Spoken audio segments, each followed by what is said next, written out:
Family तो clash of the Titan का दूसरा नाम है। हर दिन कुछ ना कुछ लगा ही रहता है।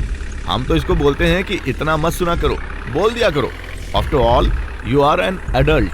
पर ये सुनता कहाँ है हमारी। बेटा, फैमिली और फ्रेंडशिप में सबसे बड़ा अंतर जो है वो ये है कि फैमिली हमें बाय बर्थ ही असाइंड हो जाती है, बिल्कुल हमारे रिलीजन और कास्ट की तरह। और फ्रेंडशिप हम अपनी मर्जी से, अपनी पसंद, अपनी समझ से चुनते हैं। जैसे कोई फिलॉसफी, आइडिया, हॉबी या फिर नेता।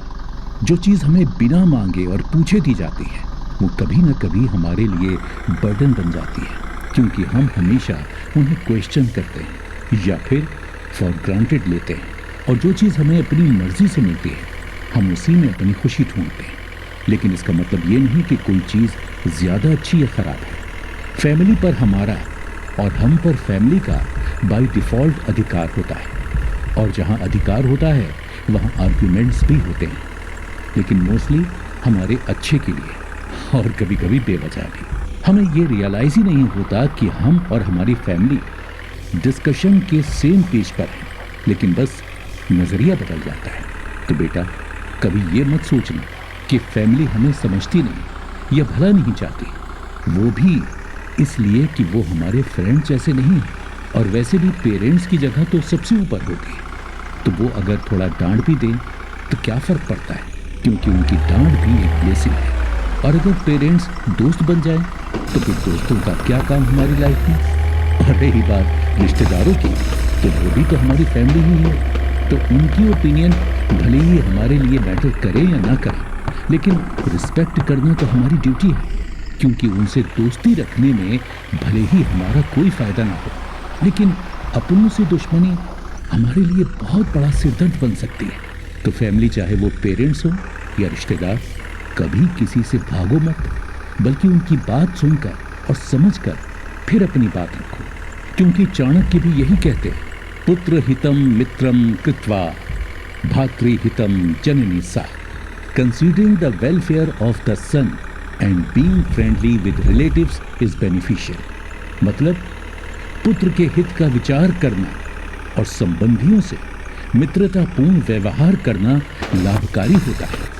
सोचा जाए तो ये बात बिल्कुल सही है और इसका सेंस भी बनता है। पेरेंट्स जो भी करते हैं वो अपने बच्चों के फ्यूचर के लिए करते हैं, ताकि उनके जाने के बाद बच्चों को लाइफ में ज़्यादा स्ट्रगल या बिल्कुल भी स्ट्रगल ना करनी पड़े।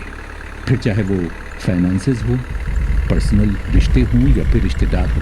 जैसे कि जॉइंट फैमिली में रहने के नुकसान और फ़ायदे दोनों ही होते हैं, लेकिन अगर बिहेवियर अच्छा हो और सेल्फ रिस्पॉन्सिबिलिटी हो तो फ़ायदे ज़्यादा होते हैं। जैसे ज़रूरत के समय एक दूसरे के लिए खड़े रहना, कभी अकेला महसूस ना करना, लाइफ एंजॉय करना मिल के। वैसे भी कहते हैं ना, यूनिटी इज़ स्ट्रेंथ। तो अगर हम फैमिली की स्ट्रेंथ पर ध्यान दें तो समझ सकते हैं कि फैमिली का होना कितना इम्पॉर्टेंट है लाइफ जीने के लिए, और इस ब्लेसिंग को भूल से भी कभी फॉर ग्रांटेड नहीं लेना चाहिए। अब समझे राज, तुम्हारी फैमिली इतनी भी बुरी नहीं है, इट्स नॉर्मल। लेकिन तुम्हें भी अपनी बात रखनी पड़ेगी प्यार से, क्योंकि इट्स योर फैमिली। हाँ बाबा, आपसे चाणक्य नीति का फैमिली वाला ज्ञान पाकर अब रियलाइज हुआ कि फैमिली कितनी इम्पोर्टेंट है, और अपनी जगह पर कोई भी गलत नहीं होता। मुझे खुद पे काम करना पड़ेगा ताकि अपनी फैमिली के क्लोज हो सकूं, न कि उनसे दूर भागूं। सिर्फ तुम्हें ही नहीं राज, हमें भी समझ आ गया है कि फैमिली की इम्पोर्टेंस और ताकत क्या होती है। चाणक्य की नीति लाइफ की हर फील्ड में काम आ ही जाती है, बस उसे सही से जानने की ज़रूरत है। जैसे कि फैमिली की इम्पोर्टेंस।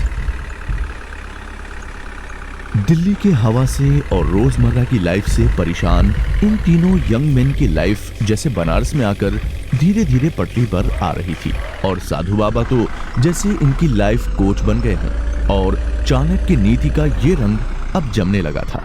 हमने सुना कि क्या होती है फ्रेंडशिप और फैमिली की इम्पोर्टेंस हमारी लाइफ में।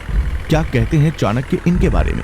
लेकिन फ्रेंडशिप और फैमिली के अलावा एक बहुत ही इम्पोर्टेंट चीज़ होती है हमारी और आपकी ज़िंदगी में, जो लाइफ जीने के लिए बहुत ही ज़्यादा ज़रूरी है, और वो है हमारा और आपका फेवरेट मनी।